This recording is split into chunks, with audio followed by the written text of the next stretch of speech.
Welcome back, everyone. Today we're talking about geometric sequences. The previous lessons have been on arithmetic sequences, which are sequences of numbers where each term is found by adding and subtracting the preceding term. But today we're switching gears and we're talking about a geometric sequence, which is just a sequence of numbers where each term is found by multiplying and or dividing technically by the preceding term by a common ratio. So if you take a look at the sequence of 2, 4, 8, 16, 32, you'll see that each number is being multiplied by 2 each time. A quick way to find that common ratio is take your second term and divide it by your first term. So 4 divided by 2 is that 2, which is called the common ratio, if all of the ratios are all equal to 2. So to be geometric sequence, they all have to simplify to 4 to be that common ratio. So you'll see 16 divided by 8 is equal to 2, and 32 divided by 16 is also equal to 2. So we know this is a geometric sequence.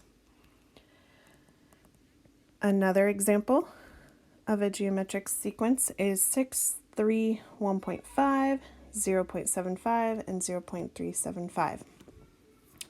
This one's a little bit trickier to eyeball what your common ratio is until you take your second term, divide it by your first term.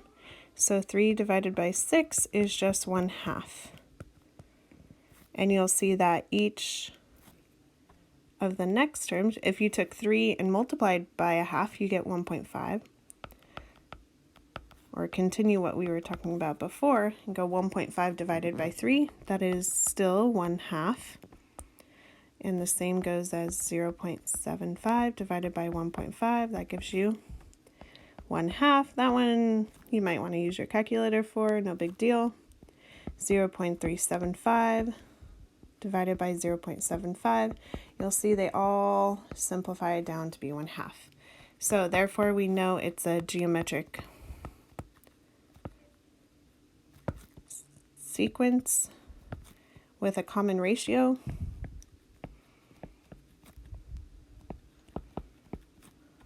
of 1/2. So like we did with arithmetic sequences, we talked about finding the nth term. Now, obviously, we have a exponential growth and an exponential decay function. So yes, they are related. You're going to have an exponent with a base. So here's our little rule to find the nth term of a geometric sequence. So your nth term we call u sub n, and that's equal to your first term, u sub 1, times your common ratio raised to the n, which is your term number, minus 1. So if you're looking for maybe the 8th term of your geometric sequence and you didn't want to multiply all the way out to your 8th term, you can use this equation. All you need to know, so your equation is u sub n is equal to u sub 1 multiplied by your common ratio to the n minus 1 in the exponent. So we need to know our first term, which we have, u sub 1. We don't know, u sub 8, question mark. And we can sure find our common ratio. Take the 12 divided by 24. And that's a common ratio of 1/2. We use the variable r. So plug in what you know. We want u sub 8, which is our 8th term. That would equal your first term, 24, multiplied by your common ratio of 1/2 to the n, which is 8, our term number, minus 1. Simplify that down, you get u sub 8 is equal to 24 to the 1/2 raised to the 7th. Now, be very careful. Order of operations. you need to do your exponent first before you do any multiplication. So u sub 8 should be 0.1875. Now, think about that. Does that make sense? If your first term is 24, second term is 12, third term is 6, fourth term is 3, you keep dividing, right, by 2, and eventually you're going to get something pretty small like 0.1875. Example 2 builds on that a little bit. We're going to use this equation. So the second term of a geometric sequence is negative 15. We need that information. Let's highlight that. And the fifth term is 405. We are looking for the first term and the common ratio, and to write the rule. This involves looking forward. We don't know our first term. We don't know our common ratio. All we know is our n is 2. Your second term is negative 15. So let's write that down. U sub 2 is equal to negative 15. And U sub 5 is equal to 405. We don't really know anything else, but this is enough information to write the rule. It just involves two equations with two unknowns. So use your rule of U sub n is equal to U sub 1 multiplied by r to the n minus 1. In this case of U sub 2, we know our second term is negative 15.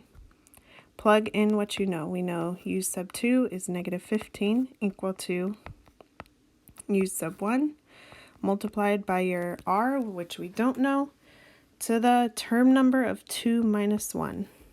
Simplify that a little bit. You get negative 15 is equal to U sub 1 multiplied by r to the first.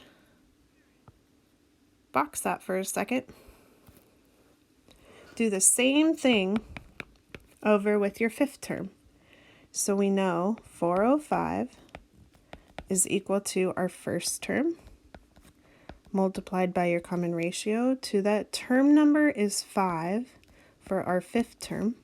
Simplify that, you get 405 is equal to U sub 1 multiplied by r to the fourth. Box that. Now we have two equations, two unknowns. In order to solve this, we can't eliminate. So we're going to substitute.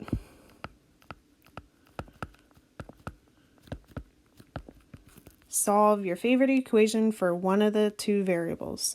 I'm just going to take that negative 15 is equal to U sub 1 multiplied by r to the first, and I'm going to solve it for U sub 1 by dividing both sides by r.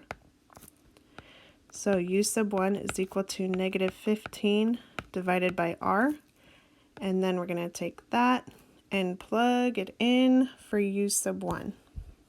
I'm going to change colors so it doesn't get too crazy. So we have 405 is equal to negative 15 over r multiplied by r to the fourth. And you'll see one of your r's will cancel out, so you'll have r to the third. So 504 is equal to negative 15 r to the third divided by negative 15. So r cubed is equal to negative 27, which actually works out pretty nice when you cube root both sides of your equation. You get r is equal to negative 3. So that is actually my common ratio.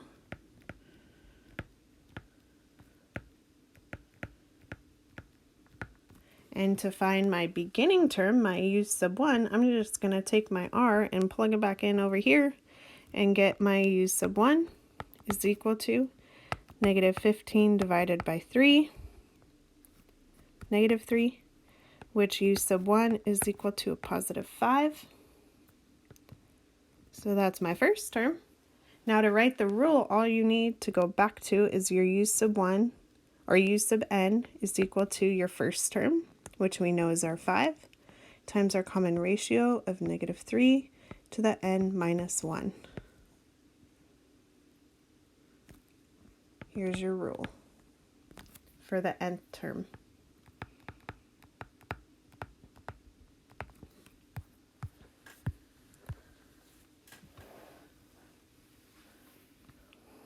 Now, of course, just like for our arithmetic sequence, we have a formula for the sum of a geometric sequence. And here it is. It looks a little complicated. You have the sum up until the nth term is our s sub n. That's equal to u sub 1, which is your first term. You can find your common ratio fairly easily, and that goes in two places, r and r, and n is of course our term number. The book does use various different names for a geometric sequence. They call it also a geometric progression. Just keep that in mind. So if we're looking for example 3, we have a geometric sequence that has the form of 6 to 2/3. So we see it's decreasing. We can find the common ratio by taking our second term divided by our first term and simplify it. So 2 divided by 6 is 1/3. That's our common ratio. And if we want to calculate the sum of the first 10 terms, and I did not want to calculate all u sub 10, we can just use our sum formula. So sum up until the nth term is equal to our first term, u sub 1, multiplied by 1 minus r to the n, divided by 1 minus r. So the sum up until the 10th term would just be our first term of 6, multiplied by 1 minus your common ratio of r, 1/3, to the 10th term, divided by 1 minus 1/3. And if you're not going to simplify this down very much, you need to be very careful when you enter it into your calculator, because you get 6 times 1 minus 1/3 to the 10th divided by, need to add parentheses around a whole bunch. So I need you to practice that, entering it into your calculator.